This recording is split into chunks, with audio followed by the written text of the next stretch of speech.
রাতে ঘুমানোর আগে ১৯ বার বিসমিল্লাহ বললে কি হয় জানলে আপনি অবাক হয়ে যাবেন। বিসমিল্লাহর কিন্তু অনেক ফজিলত রয়েছে। পবিত্র কোরআনুল কারীমের ভিতরে ১১৪টি সূরা রয়েছে, তার ভিতরে একটি সূরা বাদে ১১৩টি সূরার প্রথমেই আল্লাহ পাক রব্বুল আলামিন বিসমিল্লাহির রহমানির রহিম এটা কিন্তু দিয়ে দিয়েছেন। কারণ এই বিসমিল্লাহর ভিতরে বরকত রয়েছে, অর্থাৎ আপনি আল্লাহর নামে শুরু করছেন। বিসমিল্লাহির রহমানির রহিম, আপনি পরম করুণাময় আল্লাহর নামে শুরু করছেন, যিনি অত্যন্ত দয়াময় অত্যন্ত দয়ালু, সে রবের নামে আপনি শুরু করছেন।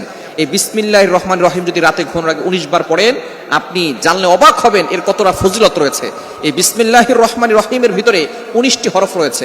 তাফসিরে কুরতুবির ভিতরে এসেছে ১৯টা হরফ এই বিসমিল্লাহির রহমানির রহিমের ভিতরে এসেছে।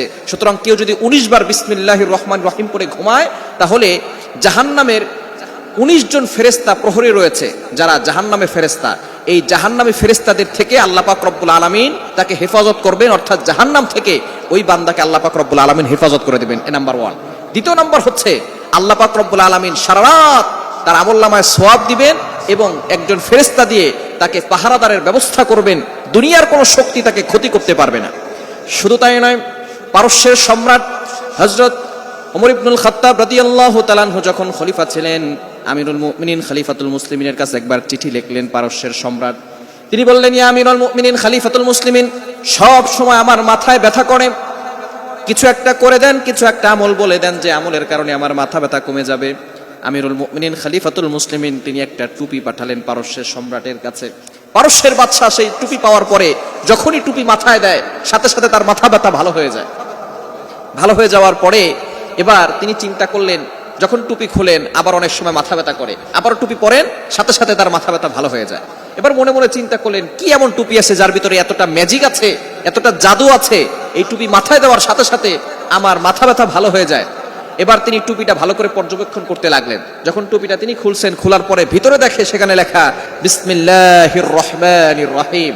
ওমর ইবনুল খাত্তাব রাদিয়াল্লাহু তাআলা শুধুমাত্র বিসমিল্লাহির রহমানির রহিম লিখে দিয়েছেন, যার কারণে পারস্যের সম্রাটের মাথায় যখনই ব্যথা হয়, ওই টুপি পরার সাথে সাথে তার মাথা ব্যথা ভালো হয়ে যায়। বলেন সুবহানাল্লাহ। কেন ইমাজিনদের আপনি কল্পনা করতে পারছেন এই বিসমিল্লাহর কতটা ফজিলত রয়েছে। শুধু তাই নয়, এই বিসমিল্লাহির রহমানির রহিম প্রতিটি কাজের শুরুতে আপনি পড়বেন। আপনি ঘরের ভিতরে যে কাজ করতেছেন, কাজের শুরুতে বিসমিল্লাহ পড়েন, সেখানে আল্লাহ তাআলা বরকত দিয়ে দিবেন। আপনি ব্যবসায়িক একটা প্রতিষ্ঠান খুলেছেন, আপনি ব্যবসা খুলেছেন, সেখানে বিসমিল্লাহির রহমানির রহিম পড়ে কাজ শুরু করেন, সেখানে আল্লাহ পাক রব্বুল আলামিন বরকত দিয়ে দিবেন, আল্লাহ পাক রব্বুল আলামিন রহমত নাযিল করবেন। অনেকে বলে, হুজুর ব্যবসায় কোনো বরকত নাই, দোকানে শুধু লস হচ্ছে, কোনো বরকত পাচ্ছি না, রিজিক আস্তে আস্তে কমে যাচ্ছে। যদি দেখেন আপনার ঘরের ভিতরে রিজিক কমে যাচ্ছে, তাহলে আপনি আপনার পরিবারে যে সমস্ত মা বোনরা আছে তাদেরকে বলেন প্রত্যেকটা কাজের শুরুতে যেন বিসমিল্লাহ পড়ে। বিসমিল্লাহ পড়লে আল্লাহ পাক রব্বুল আলামিন ওই কাজের ভিতরে বরকত দিয়ে দেন, আল্লাহ পাক রব্বুল আলামিন ওই কাজের ভিতরে রহমত নাজিল করেন। এজন্য আমরা প্রতিটি কাজের শুরুতে বিসমিল্লাহ পড়বো এবং রাতে ঘুমানোর আগে অবশ্যই ১৯ বার বিসমিল্লাহ পড়লে ঘুমালে আল্লাহ পাক রব্বুল আলামিন সওয়াব দান করবেন, একজন ফেরেশতা নিযুক্ত করে দিবেন, যে ফেরেশতা আপনাকে পাহারাদারের ব্যবস্থা করবেন এবং আল্লাহ পাক রব্বুল আলামিন জাহান্নামের আযাব থেকে আপনাকে হেফাজত করবে।